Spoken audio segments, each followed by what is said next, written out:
Hey everybody, welcome back to Magic Mind. You are here, my friends, because you, like me, know that magic is an art form with the ability to move and entertain people like no other, but you know that developing this skill requires diligent practice and a detailed understanding of the craft. So my goal with this show and company is to provide you with a community to introduce you to the people and ideas that will help you to develop your magic. And just as a reminder, if these videos are serving you at all, are helping you, be sure to subscribe, join our Facebook group, and like this video. Share it around. I'm not asking for your money, but share it around. Our guest today is Casper. Casper is one of the leading video. There he is. Casper is one of the leading video producers in our industry. He works behind the scenes, filming and editing various magic projects, working closely with various artists in our industry, such as Pete Turner, who we just had on the show. Now, the trouble in writing this introduction is that given the nature of Casper's work, more often than not, you'll find that he's been asked to sign non-disclosure agreements to protect whatever it is that he's working on. So, there are certain aspects of Casper works that we may not discuss or even know about, such as some of the people that he films for. However, that doesn't matter because he's still able to share with us the valuable skills that he's acquired in his time working in this industry. And on top of that, he's a regular performer. So for those of you who want to start filming your magic, learning how to get great reactions on camera, etc., this one's for you. So Casper, welcome to the show. Yeah, thanks for having me, man. Absolutely. So Casper, what is the story behind your name? Is that your real name? What are the tabloids saying? What's the story there? It's a very good question, that one. I'm glad we started that. It's a good place to start. Casper's actually my middle name now. However, when I was a kid, my nickname used to be Milky Bar Kid, which is miles apart from Casper. However, so I had the blonde hair, the curly blonde hair, the glasses. So people used to call me Milky Bar Kid. And then the blonde hair went, the glasses went, the beard came. So people couldn't obviously call me Milky Bar Kid anymore. So people decided to call me Casper because of how pale I am. I don't know whether you can see that. So I just got, for years and years, people used to say, why are you called Casper? Explaining the whole story. So I then put it as changed my name by legal deed, Paul. Now my middle name, so now whenever people ask, I can just go, it's my middle name. Sounds better than Adam. Call me Casper. Well, now whenever people ask, you can just send them to this video. This is the last time you'll ever have to explain that because it's on camera now. Good idea. All right. So obviously, in your position, you've had the chance to work with lots of people, some of whom we're not even allowed to know. But I want to ask, what have you learned from working behind the scenes and with these amazing performers that you've been able to incorporate into your own performances, given that you're a performer yourself? There's lots of stuff, really. I suppose the main thing that I personally learned, which I try and attribute into all my performances, is having confidence. The sooner you portray confidence, as soon as you go up to that person, that group, whatever it is that you're doing, the confidence is what people pick up on. If you walk up to a table straight away and you're just like, hi, I'd like to show you some magic, straight away you haven't got people's attention. They're more likely to just dismay you. If you walk up straight away and go, hi, my name's Casper, I'm here to show you some magic, would you like to see something?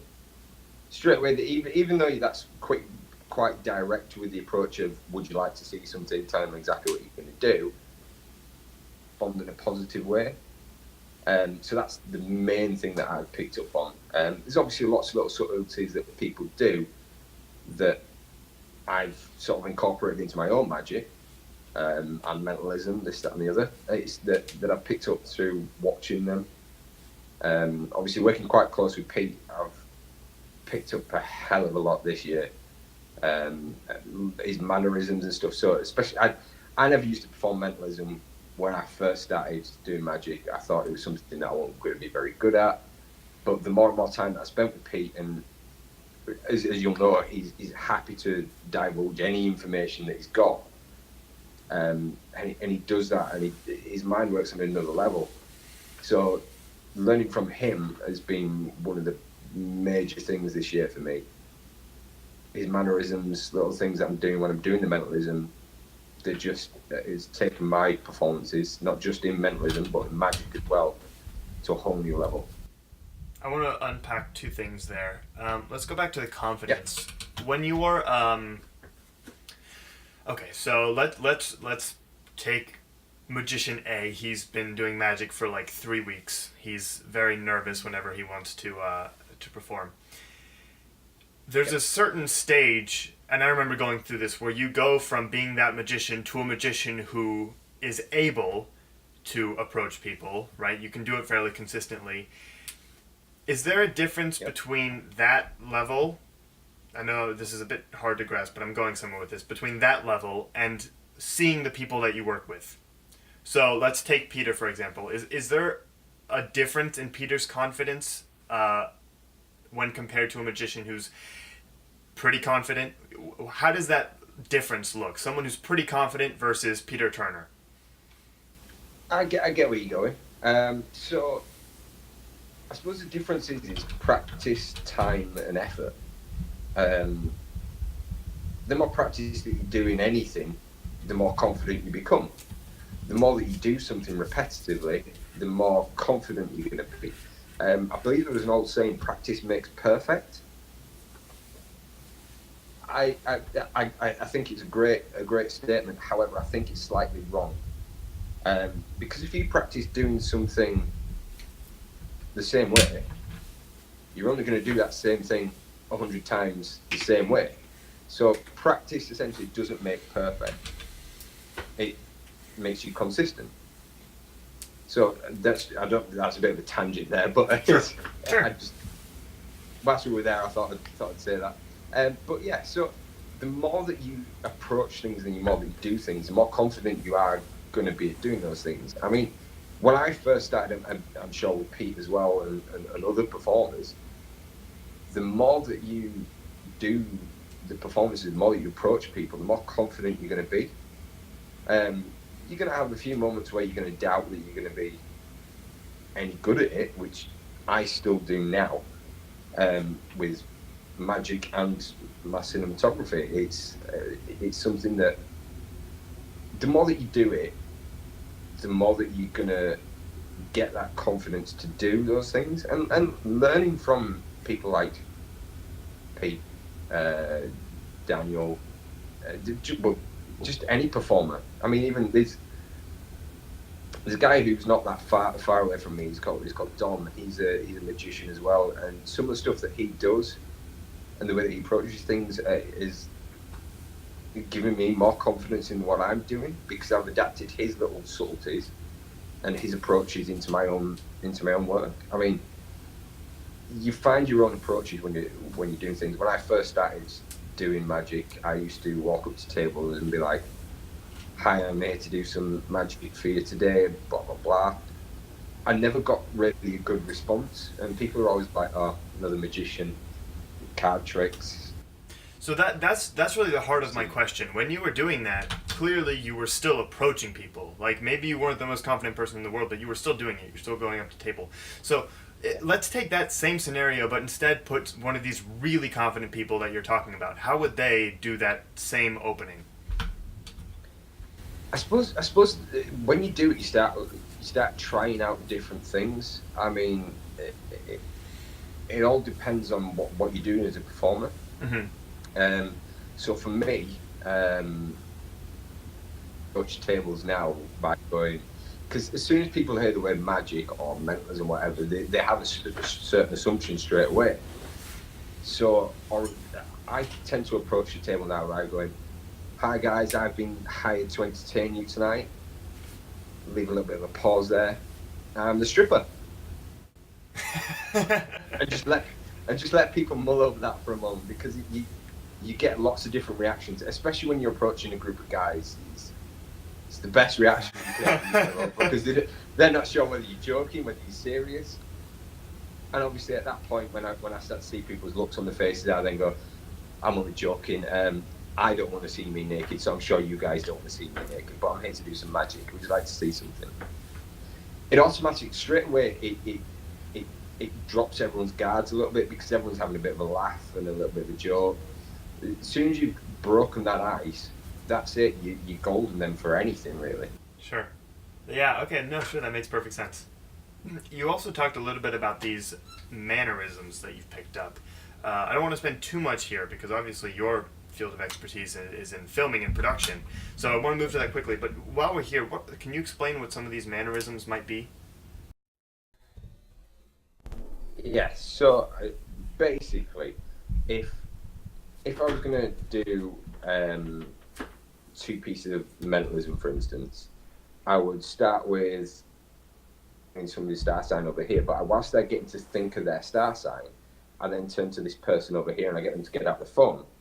And I'll say punch a random 4 digits in because the way that I do the pin number reveal is slightly different to how Pete does it. So I say just punch in a random 4 digits. Think your star sign. So I'll go through Pete's Isabella star 3. Mm-hmm. So I'll get them to start going through all that kind of thing. There's an R in there, right? Now, if you can just, and I'll move on to the next stage there, and the next stage, blah, blah, blah. And basically what I'm doing is I'm cancelling out any theories that are there. Right. So it does genuinely look like what I'm doing is real. One of the things that I've noticed with Pete is also to cancel any of the sort of methodology that we do is he takes pauses if he's struggling slightly. He'd be like, so you're not thinking of Sagittarius. I don't know why I'm picking up on that. Just go back to the beginning of what you were thinking of, and that even things like that. My thing, I don't know why I'm picking up. So like this hand movement here, it just gives him a thought of he's genuinely looking inside in mind, or he's looking through his own mind to try and look back at what he's seen. So it's little things like that I've picked up from Pete. What we do is so cool. Mind reading. I totally agree. I don't know why I'm having this thought right now, but as you're doing this, like people actually think that you're reading their mind. I can't think of anything cooler in the world. But if you think about it, if people don't think that what they're seeing is real, then are we doing our job correctly? People don't genuinely believe that you are, for instance, if you're doing mentalism, if people don't genuinely believe that you're reading their mind or using intuition or whatever, are you doing whatever the methodology is or whatever the performance is, are you doing it correctly? Same with magic. If people understand how you did it, then are you doing your job correctly? Fair enough. Okay. I want to get into the cameraman producer aspect of this. So this is just for me. I've seen a lot of Pete's work. I've seen a lot of your work. How much footage gets thrown away when you're doing some sort of project? In all honesty, probably none. Now there are moments where if like there's like 2 seconds of clip where I'm testing like certain bits of focus on what have you, I may throw them away because they're unusable no matter what. Mm-hmm. But we hardly throw anything away. I mean, me in particular, I've got maybe 3 years worth of hard drives sat there with lots of different footages on. The same with Pete. We've both got hard drive after hard drive after hard drive after hard drive with things from like performances to B-roll to lots of stuff. I mean, we don't throw anything away really. And how often do you revisit that stuff? So let's say, for example, in this project, you've been working on Devil in Disguise 2. How much of the Devil in Disguise 2, if any, comes from older footage, older material? There's quite a lot in there that's older material. That's basically over the course of this year, when he's got something perfected, he stops. He doesn't stop working on it, but he stops trying to perfect it. Mm-hmm. But so there's some performances there that were shot early last year. There was some that was shot a year and a half ago. There's a lot of performances that I've worked on that Pete's worked on that there's a couple of other cinematographers that I've worked on. The older ones have ones that I don't even know who's done. But there's I think it's pretty much a 50-50 split of all the performances and stuff that I've filmed for him. Wow. Okay, interesting. When you see amateurs who are doing street magic type things, what are the things that they're doing wrong in their videos? In all honesty, I still class myself as an amateur, even though I've been doing this for a few years now. I still class myself as an amateur because I'm constantly learning new things anyway. But being a more seasoned professional, if you want to call it, I think the main thing that you see going wrong is that if, for instance, they're using a proper camera setup, but they're using one camera, the majority of the time what people will tend to do is they'll try and focus solely on the performer and then move to the spectators and then move back, and they're doing this, and your eyes can't focus properly on what's going on because you're too busy trying to watch what the movements are to know what's happening. The other thing that I've noticed is if people are using mobile phones, they tend to leave the phone sideways. So, for instance, if say this was a mobile phone, they'd leave it facing this way, so they record it this way. Now, the best bit of advice if you are going to use a phone is to use it that way. Yes. So you're filming as it would do on a camera. So most people will view a video sideways anyway. So why not film it sideways?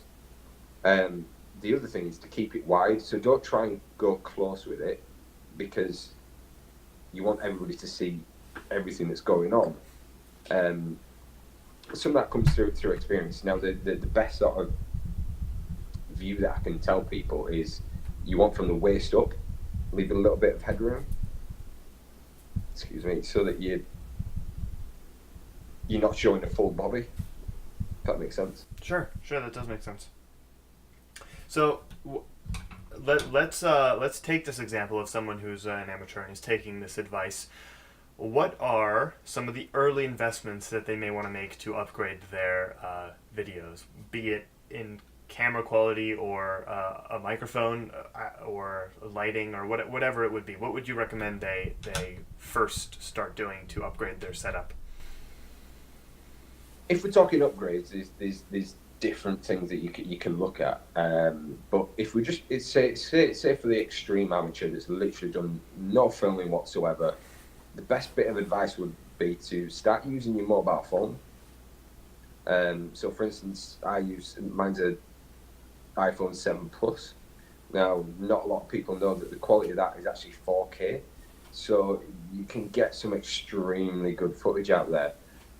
The only issue that you're going to get is that it'll be slightly, unless you've got a really steady hand, it's going to be slightly shaky.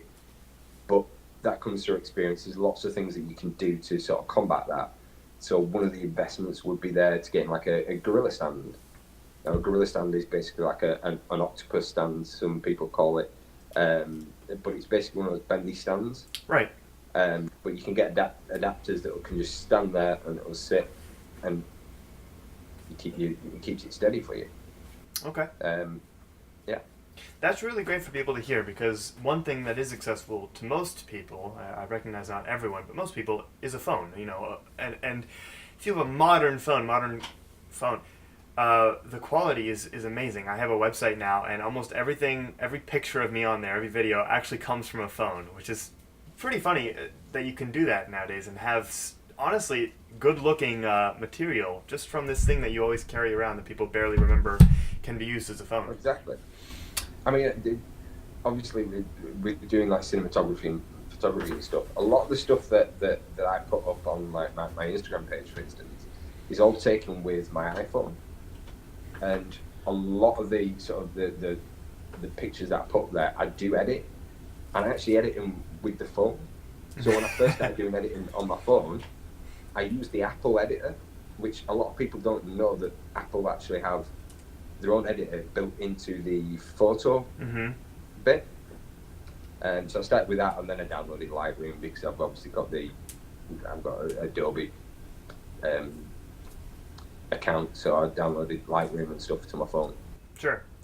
So, given this is sort of what we're talking about, how technology is getting so good, and now almost anyone can technically take a very good video. What separates a talented cameraman from a not talented cameraman? And let's say they're using the same equipment just for the sake of comparison. So, I think it's a very difficult question to answer, purely on the basis of who's to say what's good. Everybody has their own views on what looks good.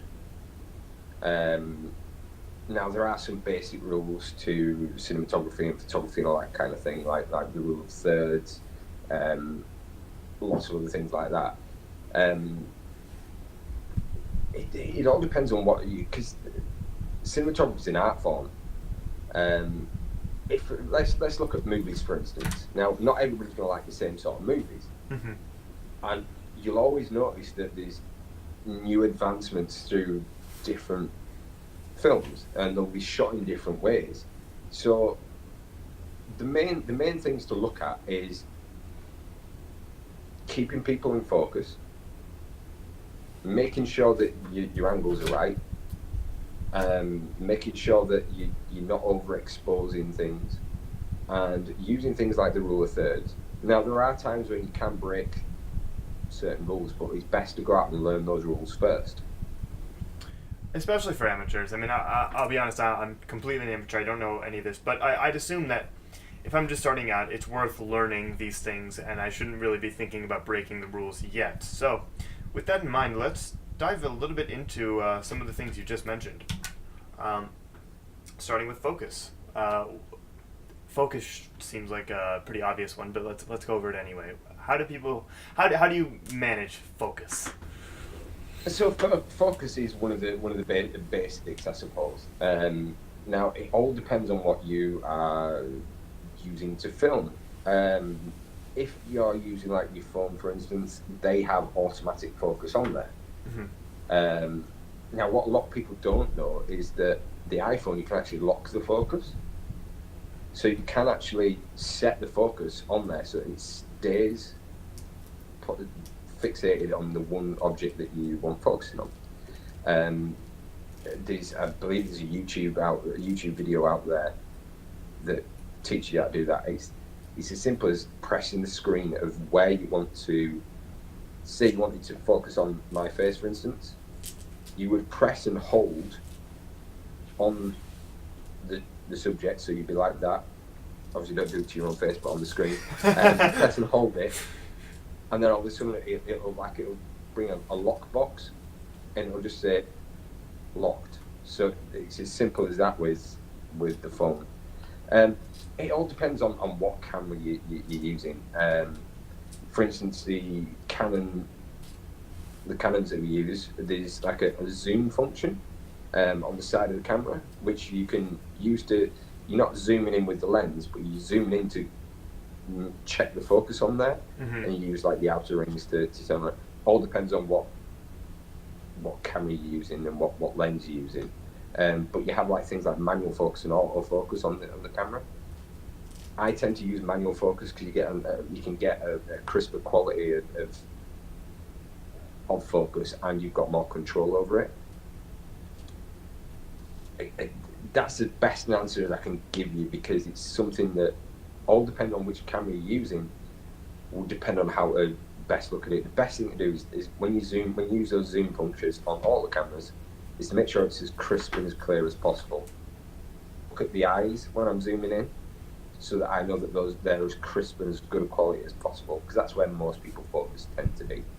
Okay, so focus on the eyes, and who should you have in focus? Is this the magician and the spectator? Depending on how you shoot. So again, it's all fluid into what you're actually shooting.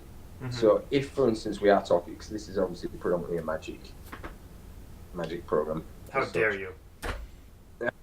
You knew what I meant. It's not as if we're going out there and shooting a movie for Marvel. No, there's no one but magicians watching this. But yeah, so if for instance we're just doing it shooting one camera, a straight performance, you want both those people to be in focus. However, if for instance you've got the magician here, you've got your spectator here, they're going to be roughly about the same width apart. So if you zoom in on that one person and focus on the magician and focus on their eyes, because they're the main attraction of this, they're what you want people to remember. Mm-hmm. You do want to remember the reactions of the spectator, so you're going to make sure that they are in clear focus throughout the whole thing. But your main focus is the entertainer, as it were. Sure. The next thing you had on that little list of things that you said, these are good to look at, was angles. What exactly do you mean by angles? Angles. So, yeah. Now, if for instance you're shooting on one camera, which obviously most people on the start out are going to be using one camera. Right. You're going to want to remember that people are going to need and want to see the reactions, because that's what sells any effect. Regardless of what the effect is, that's what sells the effect. Because if you're just shooting the magician doing the performance, unless you see the reaction of the spectators, nobody knows whether it's right or wrong. Mm-hmm. Unless you're doing something like a colour change or somebody signs something and you can visually see it. But so your angles want to be, if you're using just one camera, this, for instance, your magician. Yeah, I'm going to move this slightly over here. And this is going to be your spectator. So you notice how I've got my hands angled. Yeah? So you can still see the faces of the spectators, and you can still see the face of the performer, but you can also see everything else that's going on there. Does that make sense? Yeah. Yeah, we have that same. I come from a theater background. In theater, that's just called cheating out. It's a way of positioning yourself so that as much of the audience can see you as possible. If you're standing horizontal like this, and your face is right here, you can't really be seen. But if you're standing like this, all of a sudden, so much more, you're more visible. Okay, that makes sense to me. Let's talk about overexposed. That was the one little note I wrote. I'm not quite sure how to call it. So exposure. Exposure. Exposure is basically it's a setting within the camera. Well, I'll say. Basically, it's how much light is taken into the camera. Mm-hmm. There's lots of ways to control that. A lot of the time, most people are going to be shooting it in daylight. That's cloudy days are probably the best days to film something. Best? Because, yeah. Oh. So you're not going to get things like flare on the camera, and you're not going to get the lighting isn't going to constantly change. So your exposure is going to be roughly the same no matter what's happening. So remembering where the sun is a good thing to think of. So when you're shooting, you want the sun to be behind the camera. It may sound like, to some people, it may sound like an obvious thing, but you'd be surprised how many videos I've watched where they've shot directly into the sunlight. Sure. Yeah, it's all a learning curve with exposure. There are lots of things that you can do to combat it. If anybody is interested in learning those sort of things, there's lots of YouTube videos out there that can teach you that sort of thing, or drop me a message, find me on Facebook or whatever. Okay. Sure. So, yeah, that makes sense. Keep the sun behind you and look for cloudy days, right? Yes. Okay, those are some good ones. What is the rule of thirds? Rule of thirds. So, now, if you notice here, I'm directly center of the camera. Yes. Yeah? Now, you can see all this space, and there's obviously something happening there. Mm-hmm. Yeah? Now, you will notice that I was roughly in this position throughout the most of what we've shot so far. Yeah. Basically, you want something in every third of the frame. So even if I was sat in the middle here, there's the door there, there's the light switches, they've got things going off in the camera. Now obviously you're down here, so there's something going off in this third here, there's something in this third here, and there's something in this third here. So that's basically what the rule of thirds is. Okay. And rough basis. why don't you want a clean background, if you will? I mean, there are some times when a clean background will be good. For instance, if you're doing something that you want to focus on here, Yeah. a clean background is going to be good beyond that. Whereas you've got to think about your surroundings, your aesthetics of what's going on, because people are unlikely to keep watching. If you have watched any of Pete's recent videos that we've shot, there's always something going on. There's never a plain background, as it were. Okay. Okay. Let's go into something that I know a lot of people are waiting for. How can we get better reactions on camera? Whoa. Take a big sip before this one. Yeah, because I suppose it's a very difficult question to answer, because lots of people are going to approach it on different ways. Mm-hmm. Now, there are some things that some people out there do. I suppose we could call them social media magicians. We all know who I'm probably referring to, and I don't want to get into say whether this is a right or a wrong way of doing it.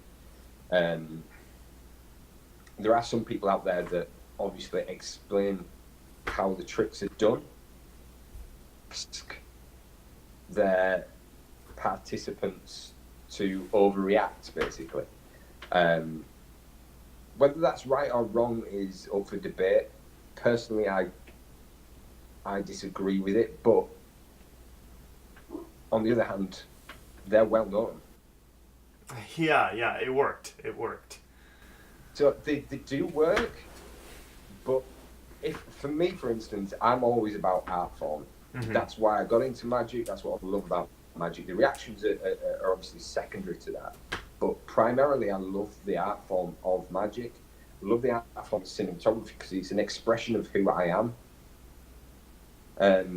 So the reactions, if the material's bad, there's nothing you can do about that other than to ask the spectators off before you start shooting to overreact and to sell it for you. But there's nothing more that you can do with that. I mean, obviously, if you explain before you start doing filming and say, look, we're obviously you're going to have to ask permission first. And whilst you're doing that, you can then explain, look, we are doing some footage, we are filming this, this is going to do X, Y, and Z. Obviously, just let yourselves go. Don't be conscious of the camera. Just pretend like the camera's not there. React how you would react normally. Mm-hmm. 9 times out of 10, people are gonna express themselves more anyway. But like I say, if the material's bad and whatever you're performing is bad, then your reactions are going to be bad. Okay. So basically, use good tricks. Be good. Basically. Fair enough. You said something interesting there about permission, which is likely something Say that again, sorry? You said something interesting just now about getting permission, which is likely something, or rather, likely not something that people are going to think of, at least when they're first starting out. How do you go about getting permission to use someone on camera? Basically, I ask.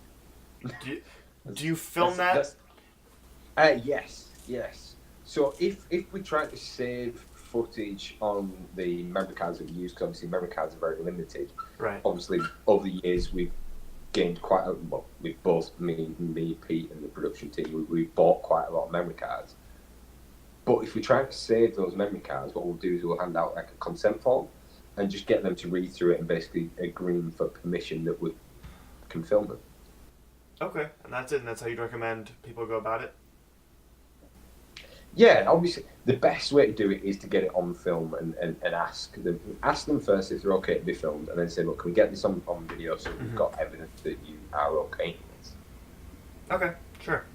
And last thing, before we leave, I want to just give you a chance. I don't mean to put you on the spot, but is there anything else that you want to share? Is there anything else you want to plug or say to the audience? I suppose the main thing for me is because a lot of people aren't going to know who I am and what I've done unless I've worked with them specifically. Right. Obviously, Pete's been very, very, very good to me this year, and everything that we've filmed, he has put my name on there. He even gave me a little bit of and the other people that were involved in the project a nod on the footage of Devil in Disguise 2. But I suppose at the moment, the biggest thing is that I'm starting up a YouTube channel this year. I've literally just editing together the first video, as it were. It's a little of Get Who's Casper. So there's lots of little bits of B-roll and stuff that I filmed throughout last year, and a couple of bits from this week. But other than that, yeah, there's a lot of projects that are coming up, especially with Pete.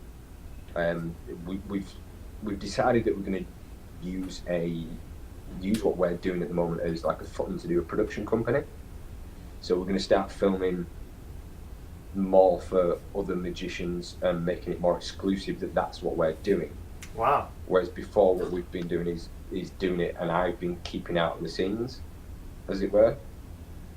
So now we're going forward and making this a thing, I suppose.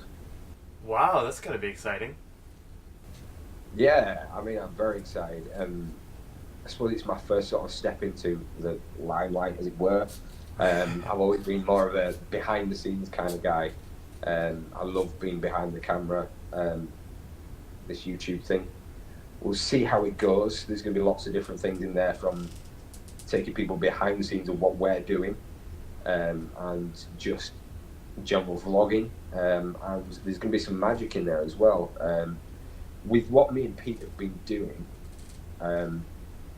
what's interesting is that people often ring me or text me at like early hours in the morning or at night and say, "Are you awake?"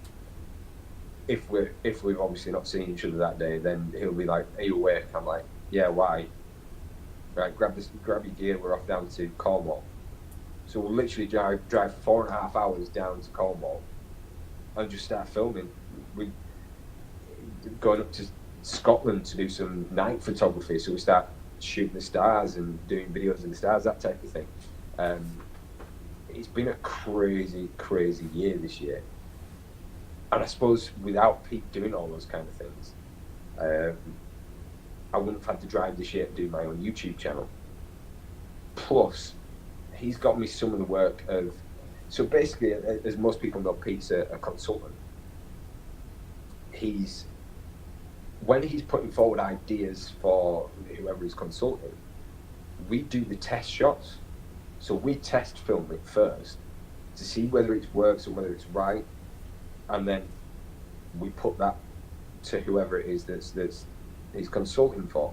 So there may be a few things in there that could come up on the YouTube channel. I'm not saying it will or it won't, but it has also sparked me to be more creative with my magic. So I've actually created a few things that I'm hoping to release this year. Again, people don't know me, so they may not look at buying that, I suppose. But it's without Pete being there. I've got a lot of this to thank for Pete. He's made my life this year incredible. Wow. Absolutely incredible. But yeah, so a lot of good things coming for me, I suppose, this year. Listen, I look forward to seeing it all. And what if I this... hope I just jinxed that shit. 2018 should be a good year for you, and if some of that stuff starts coming out sooner, whenever it comes out, I'll be sure to update this video so people can find information and all that in the description. I appreciate it, man. Absolutely. Thank you for coming on the show, Casper. Thank you for sharing your knowledge about video production, magic stuff with us. I'm sure it's going to help a lot of people. So thank you very much. I hope so. I appreciate you having me on, man.